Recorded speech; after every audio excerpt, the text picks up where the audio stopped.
In this video, I'm going to be reviewing the Sony 20mm f2.8 lens.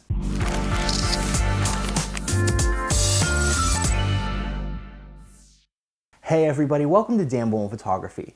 On this channel, I do portrait photography tutorials and gear reviews. And today I'm going to be talking about the Sony 20mm f2.8 lens. Now, this lens is a lens that I've used for a few years, and I've used it for a lot of mainly street photography and architectural photography. So the question today is this lens really worth the cost, and is it a good lens for your kit? So first, let's talk about the strengths of the Sony 20mm f2.8. First off, it's a good focal length for things like street photography, architectural photography, and pretty much just everyday walking around photography. It's also very good for travel. I used it whenever I was shooting in Seoul, South Korea a couple years ago, and it was a great lens that was on my camera pretty much the whole time as I was walking around doing street photography. Another strength of this is it has the f2.8 aperture, which makes it a little bit better in low light performance compared to something like the kit lens on the A6000. The third strength of the 20mm lens is its size. It has a very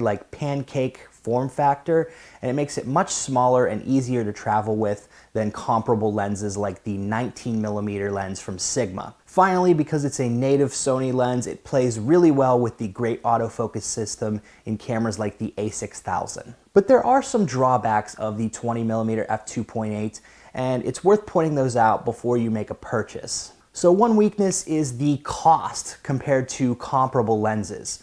So other lenses like the Sony 16mm lens or the Sigma 19mm f2.8 or even the Sigma 16mm f1.4, most of those lenses are more affordable or more bang for the buck than the 20mm f2.8 lens. So for instance, the 19mm lens from Sigma is about $150 cheaper than the 20mm lens, and the 16mm f1.4 lens is only about $100 more expensive than the 20mm lens, although it has a much wider aperture and is generally a better lens overall for things like low light performance and sharpness. Another weakness of the 20mm f2.8 is it doesn't have any lens stabilization.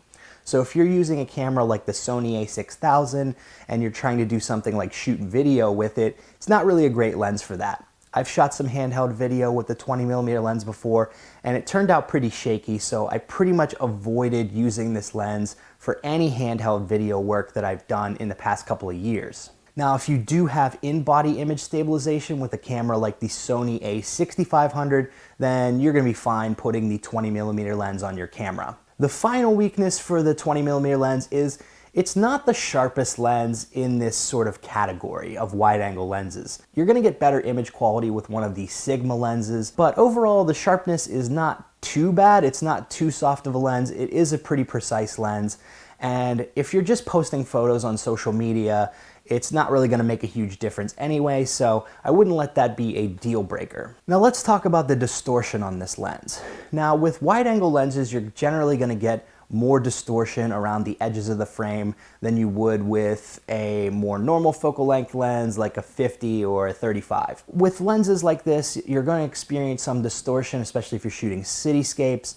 I've shot a lot of cityscapes with the 20mm lens, and generally the buildings at the edges of the frame sort of have like a little bit of a slant to them. Now you can correct this in post-processing, but be aware when you're composing images that you'll have to leave a lot more space on the sides, because as you straighten images in post, you lose some area on the edges. Also, because of the distortion, it's not a really good lens to use for portraits. I have shot some environmental portraits with it, but generally it's not a great portrait lens, and if you want to shoot portraits with your A6000, you're better off using something like the 35mm f1.8 or the 50mm f1.8. So without further ado, I'm just going to show you some sample images that I've shot with the 20mm f2.8.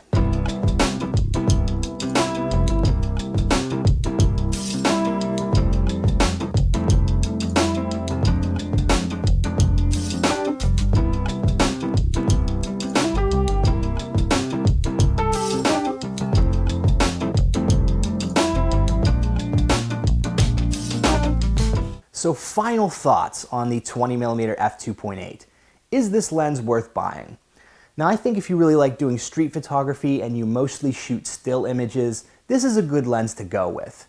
It's really great if you're traveling or if you're using it as a walk-around lens. You're going to get some great images with the 20mm f2.8, but if you're looking for a more budget-friendly option and you're not really concerned about the size of the lens or how quickly it autofocuses, I definitely recommend checking out the Sigma 19mm f2.8. I've also linked up a few other lenses in the description that are alternatives that you can look into to the 20mm f2.8.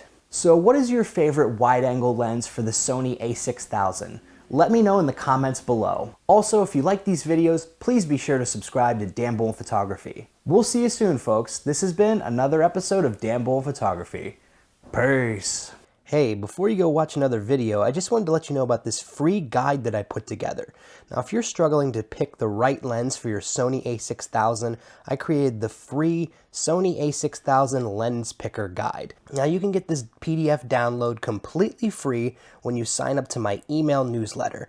I put a link in the description where you can sign up and get this free PDF that shows you how to pick the right lens for your budget and what type of content that you shoot. So check out the link in the description box, put in your email address, and you'll get that sent straight to your inbox.